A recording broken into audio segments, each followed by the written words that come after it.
এক breaking news নগাঁৱত কৃষি বিষয়াক আটক কৰা হৈছে আৰক্ষীৰ জালত পৰিছে এছডিও প্ৰবীণ বৰুৱা নিউজ 18ৰ বাতৰিৰ পিছতে তৎপৰ আৰক্ষী বৰুৱাই দাখিল কৰিছিল কোভিডৰ ভুৱা প্ৰমাণপত্ৰ নগাঁৱৰ কৃষি বিভাগৰ এছডিও প্ৰবীণ বৰুৱা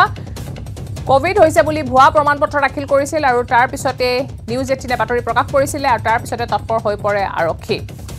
জালত পৰিছে এছডিও প্ৰবীণ বৰুৱা নগাঁৱত আটক হৈছে কৃষি বিষয়া এছডিও প্ৰবীণ বৰুৱা নগাঁৱত কৃষি বিষয়াক আটক আৰক্ষীৰ জালত পৰিছে এছডিও প্ৰবীণ বৰুৱা নিউজ 18ৰ বাতৰিৰ পিছতে তৎপৰ আৰক্ষী বৰুৱাই দাখিল কৰিছিল কোভিডৰ ভুৱা প্ৰমাণপত্ৰ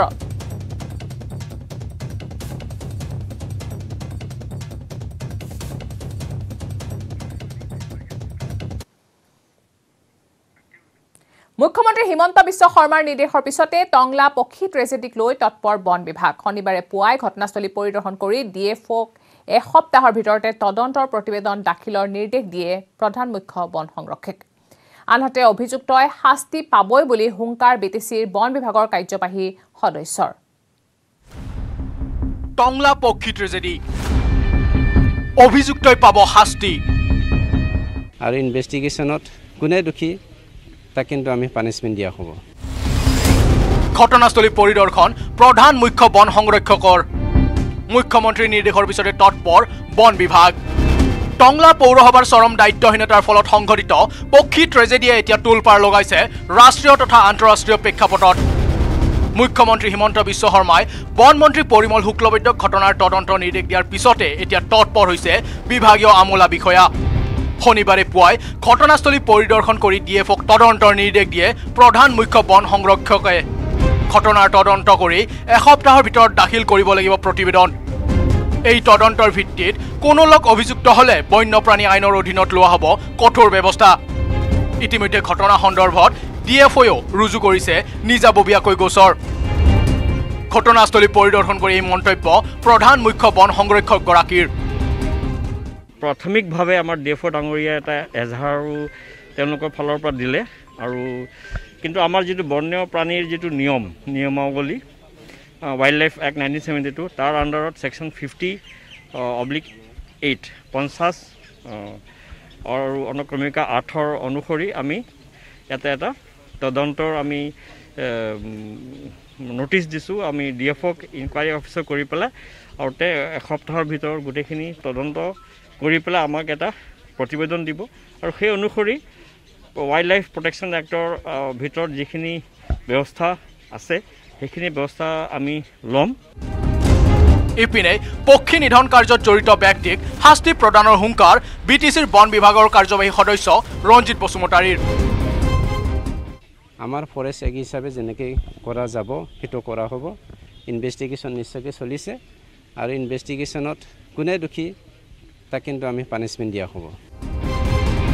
কৰোনা সংক্ৰমণৰ আশংকা প্ৰকাশেৰে এক আজব নিৰ্দেশনা জাৰি কৰি শ বগলী আৰু পানীকাউৰীক মৃত্যুমুখলৈ ঠেলি দিছিল টংলা পৌৰসভাই কিন্তু ইমানৰ পিছতো বন বিভাগলৈহে দোষ ঠেলি দায়হৰা মন্তব্য টংলা পৌৰসভাৰ পৌৰপতি তথা বিটিচিৰ এমচিএলএ দিলীপ বড়োৰ পৌৰপতিৰ দাবী বাগছ কটাৰ ফলত মৃত্যু হোৱা নাই এটাও বগলীৰ বৰঞ্চ সংবাদ মাধ্যমেহে কৰিছে অপপ্ৰচাৰ আজি বহুত ভুলবশত তথ্যবিলাক দাঙি ধৰিছে কৈছে মোৰ নাম লৈছে মোৰ একো নাই মই ৰাইজৰ কাম কৰিব আহিছো আপোনালোকে বহুমূলীয়া ভোট দি মোক জিকাইছে মই ৰাইজৰ কাম কৰিম ভুল তথ্য যিসকলে মিডিয়াক মই আহ্বান জনাইছো ভুল তথ্য প্ৰচাৰ কৰি ৰাইজক সংকিত নকৰিব সমস্যা সমাধান হ'ব হলে সত্য তথ্য দাঙি ধৰি যাতে সেই সমস্যাবিলাক দাঙি ধৰে তেতিয়া আমাৰ সকলো চৰকাৰে হওক সংগঠনে হওক আমি পদক্ষেপ লোৱাত ভাল হয় পিছে পৌৰপতি ডাঙৰীয়া এয়া কি ছবিয়ে মিছা কথা নকয় বা গছ কাঠি তহিলং কৰাৰ ফলত মৃত্যুমুখত পৰিছে শ বগলীকে ধৰি অন্যান্য চৰাই উল্লেখ্য যে শুকুৰবাৰে কিছুসংখ্যক পোৱালীক কাজিৰঙালৈ প্ৰেৰণ কৰা হৈছে যদিও বহু চৰাইৰ পোৱালী এতিয়াও অনাদৃত অৱস্থাতে পৰি আছে বাহনীত তদন্ত কৰিবলৈ ঘটনাস্থলীত বন বিষয়া উপস্থিত হৈছে ঠিকেই কিন্তু দোষী পৌৰপতিৰ বিৰুদ্ধে কি ব্যৱস্থা ল'ব তাৰ প্ৰতি লক্ষ্য ৰাখিছে প্ৰকৃতিপ্ৰেমী তথা সচেতন মহলে ওদালগুৰিৰ পৰা Ripunj Nath news 18 Assam north east বিগত বিধানসভা নিৰ্বাচনত পৰাজয়ৰ পিছত চৰম হতাশাত ভুগিছে বিজেপিৰ প্ৰাক্তন বিধায়ক আমিনুল হক লস্কৰ। আমিনুল হক লস্কৰে উচ্চ ন্যায়ালয়ৰ তৰা গোচৰ সম্পৰ্কত প্ৰতিক্ৰিয়া প্ৰকাশ কৰি এই মন্তব্য আগবঢ়ায় কৰিমউদ্দিন বৰভূঞাই। আমিনুল হকে গোচৰ দিয়াত খুবেই আনন্দিত বুলি কোৱা সোণাই সমষ্টিৰ বিধায়ক কৰিমউদ্দিন বৰভূঞাই লগতে কয় যে আমিনুল ইছলামে পূৰ্বেও তেওঁৰ বিৰুদ্ধে এনে ৰাজনৈতিক ষড়যন্ত্ৰ কৰি আহিছিল। 10 নম্বৰ আজি সোণাই সন্মানীয় সমষ্টি বিধানসভা সমষ্টি এই সমষ্টিটোৰ বিধায়ক কৰিমউদ্দিন বৰভূঞা AIDFৰ তেখেত জেনেৰেল ছেক্ৰেটাৰী আৰু তেখেতৰ বিৰুদ্ধে গোচৰ তৰিছে বিভিন্ন কথা বতৰাত আৰু এই গোচৰ তৰিছে প্ৰাক্তন উপাধ্যক্ষ তথা সোণাই সমষ্টিৰ প্ৰাক্তন বিধায়ক আমিনুল হক লস্কৰে। এই মুহূৰ্তত আমাৰ লগত নিউজ 18 অসম নৰ্থ ইষ্টৰ লগত উপস্থিত আছে কৰিমউদ্দিন বৰভূঞা। আমি তেখেতক পোনে পোনে সুধিব বিচাৰিছোঁ আপোনাৰ বিৰুদ্ধে এটা গোচৰ তৰিছে এই গোচৰটো সম্পৰ্কত অকণমান জনাওকচোন। এইটো 100% ফলছ ফেব্ৰিকেটেড পলিটিকেল মটিভেটেড এটা গোচৰ, তাত কোনো সন্দেহ নাই। এনেকৈ তেওঁ আগতেও কৰাইছিল, মানুহ এজনক দি বিফ'ৰ ইলেকশ্যন নমিনেশ্যনৰ আগত তেওঁ কৰাইছিল সোণাই পুলিচ ষ্টেচনত। সেইটোও ফাইনেল ৰিপৰ্ট হ'ল, মিছা কেছ প্ৰমাণিত হ'ল। ছেকেণ্ড ৰিটাৰ্ণিং অফিচাৰৰ তাত কৰিছিল, সেইটোও মিছা প্ৰমাণিত হ'ল। থাৰ্ড ডিউৰিং ইলেকশ্যন বেলেগ এজন মানুহৰ নামত হাইকোৰ্টত কৰাইছিল, সেইটোও হাইকোৰ্টে ৰিজেক্ট কৰিলে। এতিয়া যিখন কৰিছে আপোনাৰ কেছ সেইখন 100% মিছা কেছ, ভুৱা কেছ। আপোনালোকে চাব এইটো হাইকোৰ্টত ৰিজেক্ট হ'ব, তাত কোনো নাই। ফলছ ফেব্ৰিকেটেড কেছ দি মানুহৰ ডিফেম কৰাৰ যিটো চেষ্টা তেওঁৰ এইটো অপচেষ্টা, এইটো কেতিয়াও সফল নহ'ব। আৰু মই কোৰ্টৰ ওপৰত সম্পূৰ্ণ আস্থা আৰু বিশ্বাস আছে, যিটো জেনুইনি হ'ব। মই ভালে পাইছোঁ তেওঁ কেছ কৰাৰ কাৰণে, এনেই গাই থাকে কিবা কিবি মিছা কথা কৈ থাকে। এতিয়া আৰু এইটো ভালকৈ ক্লিয়াৰ জল পথ ওলাই যাব এইটো কি বস্তু। বিভিন্ন সময়ত কৰিমউদ্দিন বৰভূঞাৰ যি শিক্ষাগত অৰ্হতা এই সম্পৰ্কে বিভিন্ন ধৰণৰ বাতৰি ওলাই থাকে। গতিকে আমাৰ লগত যিহেতু উপস্থিত আছে সন্মানীয় বিধায়ক ডাঙৰীয়া, মই আপোনাক সুধিব বিচাৰিছোঁ আপোনাৰ এই যে অৰ্হতা সম্পৰ্কে অকণমান জনাওকচোন আমাৰ দৰ্শকক। আচলতে কি, মই অৰিজিনেলিতো ডিপ্ল'মা আছিলোঁ। বাই দিছ টাইম 16ৰ ইলেকশ্যনৰ পিছত মই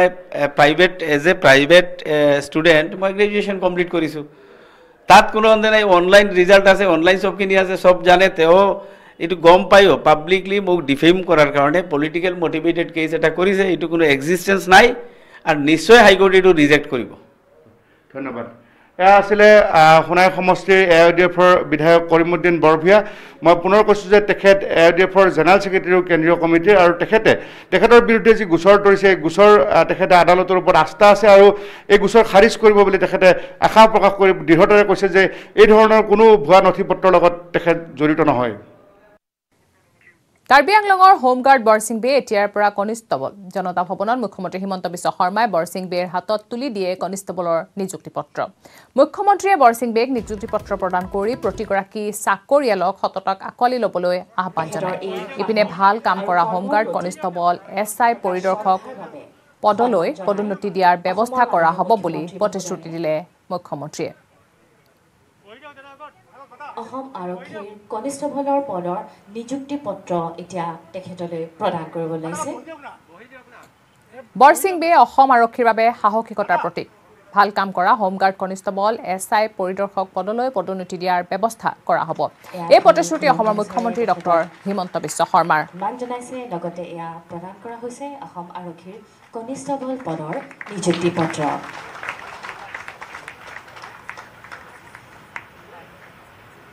লগতে আমি পিপিং চেৰেমনি অনুষ্ঠিত কৰিবলৈও অনুৰোধ জনালোঁ। নমস্কাৰ, মোৰ নাম বৰসিং বে। মই ক'বলগীয়াটো আৰু নাই, আৰু ইমানখিনি মই একদম সন্তুষ্ট পালোঁ, ইমানখিনি মই সুখী পালোঁ। মই যিটো সপোন আছিলে এই সপোন মোৰ হ'ল, মই সেইটোকে মোৰ প্ৰেৰণা লৈছোঁ। আৰু মই অসমৰ চিফ মিনিষ্টাৰ ছাৰক আৰু DGP ছাৰক বহুত ধন্যবাদ জ্ঞাপন কৰিছোঁ। বহুত ধন্যবাদ। মই যিটো সপোন এই সপোন মতে ফলাফল কৰিলে পালোঁ। আৰু মই ভাবোঁ আগলৈ আৰু যিটো ডিউটি কৰি আহিছোঁ তেনেকৈ মই আৰু ভাল কৰি যাম বুলি মই তেনেকৈ ভাবোঁ। বৰসিং বেৰ সাহসিকতাই অসম আৰক্ষীলৈ এটা নতুন বাৰ্তা পঠিয়াইছে। মই বৰসিং বেক অভিনন্দন জনাইছোঁ আৰু তেখেতক আজি আমি হোমগাৰ্ডৰ পৰা আৰক্ষী কনিষ্টবললৈ আমি নতুনকৈ নিযুক্তি দি গৌৰৱ অনুভৱ কৰিছোঁ অসম আৰক্ষীত আমাৰ হট বিষয়া আছে হট জোৱান আছে হোমগাৰ্ডত হট জোৱান আছে অসম পুলিচৰ ৰেংক এণ্ড ফাইলত আমি এটা মেছেজ পঠাব যত্ন কৰিছোঁ যে সততা আৰু সাহসিকতাক এইখন চৰকাৰে সন্মান কৰিব যোৱা কালি মই এটা ইণ্টাৰেষ্টিং ঘটনা কম ইয়াতে আমাৰ ছেক্ৰেটাৰিয়েটত 4জন গ্ৰেড 4ৰ মানুহে কথা পাতি আছিল এজনে সুধিছে পেণ্ডেলটো কিয় বনাইছে কোনোবাই উত্তৰ দিলে যে ইয়াতে অহাকালি বৰসিং বেগ এপইণ্টমেণ্ট লেটাৰ দিব তেতিয়া এজনে প্ৰশ্ন আনজনে কৈছে যে CMA তো ৰুমতো বহাই পেলাই এপইণ্টমেণ্ট লেটাৰখন দিব পাৰে ইমান পেণ্ডেল ইমান খৰচ কৰা কি দৰকাৰ তেতিয়া আনজনে উত্তৰ দিছে যে নহয় ৰুমত দিলে মানুহেতো গম নাপাব যে সততা আৰু সাহসিকতাৰ মূল্য আছে বুলি ভেকচিন সম্পৰ্কে মানুহৰ মাজত থকা ভয় আৰু আশংকা দূৰ কৰিবলৈ গুজৰাটত স্বাস্থ্য বিভাগে ঘৰে ঘৰে গৈ আৰম্ভ কৰিছে এক অনন্য অভিযান গাঁওখনৰ প্ৰভাৱশালী লোকসকলৰ সহায়ত আৰম্ভ কৰা এই অভিযানৰ প্ৰভাৱ অত্যন্ত আচৰিত হিচাপে বিবেচিত হৈছে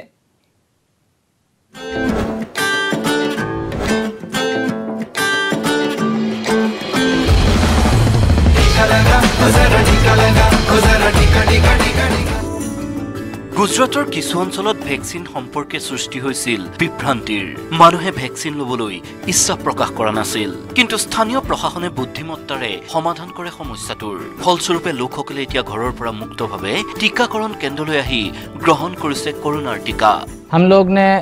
शेरुल्लाइल मौज़म में जो हमारा महीना है रोज़े का उसमें रात को सब ने जमा होके ये कैंप के अंदर वैक्सीनेशन लिए तो अपील करता हूँ कि सब लोग ज़रूर ये वैक्सीनेशन जल्द से जल्द ले ले ताकि हम ये महामारी को हरा सके আসলতে গুজৰাটৰ পঞ্চম মহল আৰু সাবৰকান্থা জিলাৰ মুছলমান বসতি প্ৰধান অঞ্চলত ভেকচিন লবলৈ প্ৰথমতে সন্মত হোৱা নাছিল লোকসকল এই বিষয়ে সুধিলে তেওঁলোকে কৈছিল ভেকচিনটোৰ বিষয়ে তেওঁলোকৰ হাতত তথ্যৰ অভাৱ তাৰ পিছতে প্ৰশাসনে প্ৰভাৱশালী লোকসকলৰ সহায়ত স্থানীয় লোকসকলক কৰোনা ভেকচিনৰ বিষয়ে দিয়া হৈছিল সঠিক তথ্য আৰু তাৰ পাছত নিশাৰ টিকাকৰণ শিবিৰ অনুষ্ঠিত কৰি টিকা প্ৰদান কৰা হয় पूजा के बाद भी ये लोग कोऑपरेट करते हैं कि साहब रस्सी टीका लगवाना है इसीलिए जो सरकार द्वारा जारी की गई सूचनाओं के मुताबिक वो टाइम फ्रेम में देर रात तक भी हम वैक्सीनेशन करते हैं और ये लोग कोऑपरेट करते हैं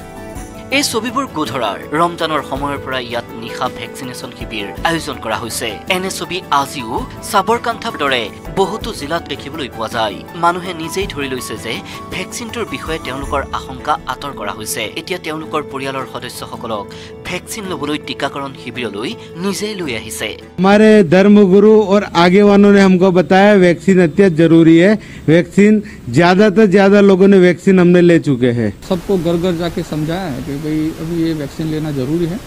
और इसको लेने से बहुत आगे जाके भी फ़ायदा है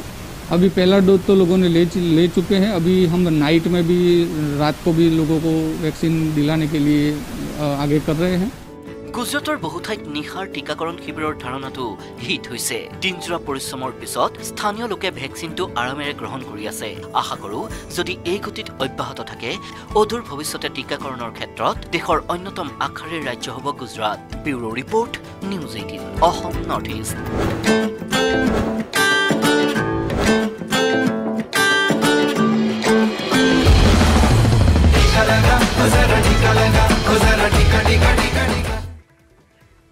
নেটৱৰ্ক 18 আৰু ফেডাৰেল বেংকৰ সঞ্জীৱনী গাড়ী কোভিডৰ কবলত পৰা দেশৰ সকলো জিলা ভ্ৰমি ফুৰিছে ভেকচিনৰ গুৰুত্বৰ বিষয়ে সজাগতা সৃষ্টি প্ৰয়াসত আমাক সহযোগ কৰক আমাৰ সঞ্জীৱনী গাড়ীখন আজি ক'ত আছে চাওঁ আহক